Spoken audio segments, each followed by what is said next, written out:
Ito po ang ating Junior Child Africa Form Fit Car Seat. Isofix. Yan. So, this is Isofix already na po Yan. Good for around 9 to 10 months old. Basta nakakaupo na si baby ng maayos. Around 11 years old. Based po yan sa Google. Okay?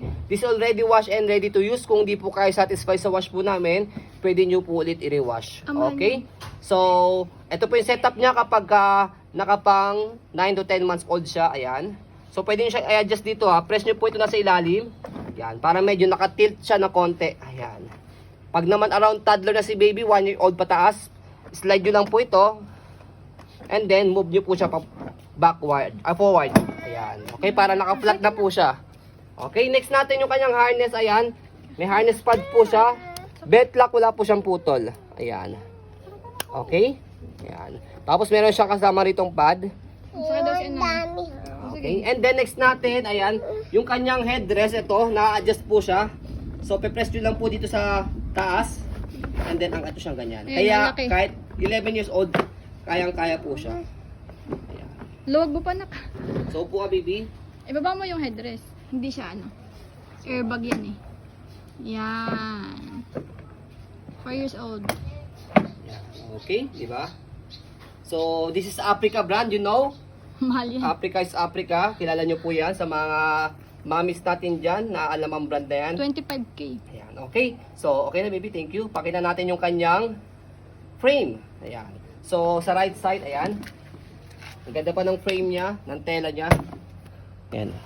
Tatlong pala Wala siyang damage dyan sa part na yan. Ayan. Okay. And then sa likod, ayan. So, ito, sa likod, sinasalpak po ito. Ayan, sa likod dyan. Sinasalpak po sa either sa ibabaw po ng sasakyan or sa likod ng upuan, ng back seat. Kung meron po kung meron po mga bakal po doon. Pwede nyo po siyang i-watch sa YouTube. Okay? And then sa kabilang side, ayan. Ayan siya. Sabitan. Makikita nyo po yung sa likod ng sasakyan. Sa upuan ng sasakyan. Or sa ibabaw, sa roof, meron po yun. And then next natin, ito yung kanyang Isofix. So, sa mga tatanong kung ano yung Isofix po, meron pong sa backseat po, meron pong bakal po doon. Ayan, sa upuan. Salpakan po nito para nakaganon siya. Sasalpak lang siya rito. Para hindi na po kailangan ng seatbelt. Madali na lang po siyang ilagay. Okay? So, ayan. Ayan. Okay? Sasalpak nyo na lang siyang ganon. Okay? So, next natin sa harapan. Ayan. Ayan siya. Okay? So, ayan. So, pe-press nyo po dito, itong bakal na to, para i-adjust po itong kanyang tawag dito. Ayan. Harness. Pag ilalagay, tatanggalin si baby yan.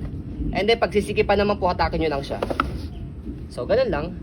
So, ayan po ang ating pong Africa Junior Child Car Seat Form Fit. Ayan. Car seat. So, as you can see, very details po kami sa aking pong pag-video kasi ang aming shop policy, no refund, no exchange, what you see is what you get. So, this is budget meal only okay? Binibenta lang namin siya ng budget meal, mura, para sa mga naghahanap po ng car seat na mga parents. So, yun po, maraming salamat. Have a nice day and God bless po.